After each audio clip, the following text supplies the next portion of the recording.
नमस्कृत्य नरं चैव नरोत्तमं देवीं सरस्वतीं व्यासं ततो जयमुदीरयेत्। ओम नमो भगवते वासुदेवाय। ओम नमः पितामहाय। ओम नमः प्रजापतिभ्यः। ओम नमः कृष्णद्वैपायनाय। ओम नमः सर्वविघ्नविनायकेभ्यः।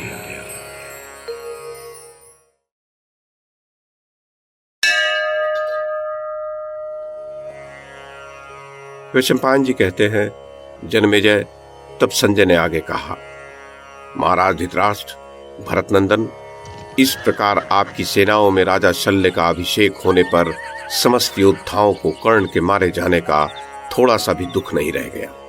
वे सब के सब प्रसन्न चित्त होकर हर्ष से भर गए और ये मानने लगे कि कुंती के पुत्र मद्रराज शल्य के वश में पड़कर अवश्य ही मारे जाएंगे। भरत श्रेष्ठ, आपकी सेना महान हर्ष पाकर उस रात्रि वहीं रही और सो गई। उसके मन में बड़ा उत्साह था।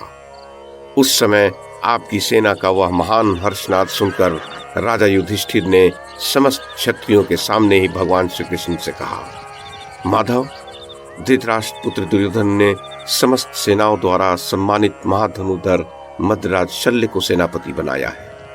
माधव, ये यथार्थ रूप से जानकर आप जो उचित हो वैसा करें, क्योंकि आप ही हमारे नेता और संरक्षक हैं। इसलिए अब जो कार्य आवश्यक हो उसका संपादन कीजिए। अंबिकानंदन, तब भगवान श्री कृष्ण ने राजा युधिष्ठिर से कहा, भारत, मैं रितायन कुमार राजा शल्य को अच्छी प्रकार जानता हूँ। वे बलशाली, महातेजस्वी, महामनस्वी, विद्वान, विचित्र युद्ध करने वाले और शीघ्रता पूर्वक अस्त्र शस्त्रों का प्रयोग करने वाले हैं। भीष्म, द्रोणाचार्य और कर्ण, ये सब लोग युद्ध में जैसे पराक्रमी थे, मैं मद्रराज शल्य को वैसा ही या उनसे भी बढ़कर पराक्रमी मानता हूँ। भारत, नरेश्वर, मैं बहुत सोचने पर भी युद्धपरायण शल्य के अनुरूप दूसरे किसी योद्धा को नहीं पा रहा हूँ। भरतनंदन, शिखंडी, अर्जुन, भीम, सात्यकी और धृष्टद्युम्न से भी वे रणभूमि में अधिक बलशाली हैं। महाराज, सिंह और गज के समान पराक्रमी मद्रराज शल्य प्रलय काल में प्रजा पर कुपित हुए काल के समान निर्भय होकर रणभूमि में विचरेंगे। पुरुष सिंह, आपका पराक्रम सिंह के समान है। आज मैं आपके सिवा युद्ध स्थल में दूसरे किसी को ऐसा नहीं देखता जो शल्य के सम्मुख होकर युद्ध कर सके।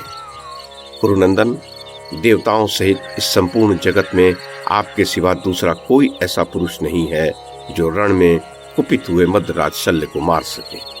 इसलिए प्रतिदिन समरांगण में जूझते और आपकी सेना को विक्षुब्ध करते हुए राजा शल्य को युद्ध में आप उसी प्रकार मार डालिए जैसे इंद्र ने शंबरासुर का वध किया था। वीर शल्य अजेय है। दुर्योधन ने उनका बड़ा सम्मान किया है। युद्ध में मद्रराज शल्य के मारे जाने पर निश्चय ही आपकी जीत होगी। महाराज कुंती कुमार, उनके मारे जाने पर आप समझ लें कि दुर्योधन की सारी विशाल सेना ही मार डाली गई। इस समय मेरी इस बात को सुनकर महारथी मद्रराज पर चढ़ाई कीजिए और महाबाहो, जैसे इंद्र ने नमुची का वध किया था उसी प्रकार आप भी उन्हें मार डालिए। ये मेरे मातुल हैं, ऐसा समझकर आपको उन पर दया नहीं करनी चाहिए। आप क्षत्रिय धर्म को सामने रखते हुए मद्रराज शल्य को मार डालें। भीष्म, द्रोण और कर्ण रूपी महासागर को पार करके आप अपने सेवकों सहित शल्य रूपी गाय की खुरी में डूब न जाइए। राजन, आपका जो तपोबल और क्षात्र बल है वह सब रणभूमि में दिखाइए और इन महारथी शल्य को मार डालिए। महाराज धृतराष्ट्र, शत्रु वीरों का संहार करने वाले भगवान श्री कृष्ण ये बात कहकर सायंकाल पांडवों से सम्मानित हो अपने शिविर में चले गए।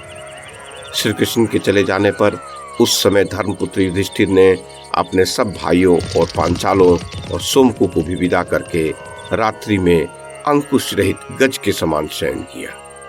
वे सभी महाधनुधर पांचाल और पांडव योद्धा कर्ण के मारे जाने से हर्ष में भरकर रात्रि में सुख की नींद सोए।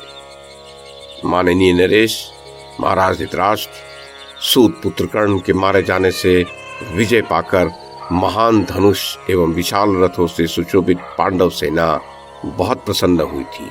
मानो वह युद्ध से पार होकर निश्चिंत हो गई हो।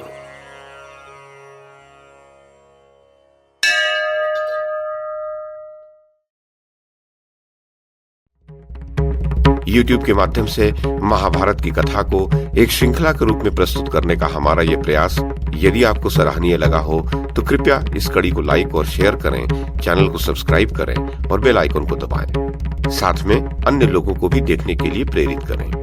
धन्यवाद और नमस्कार।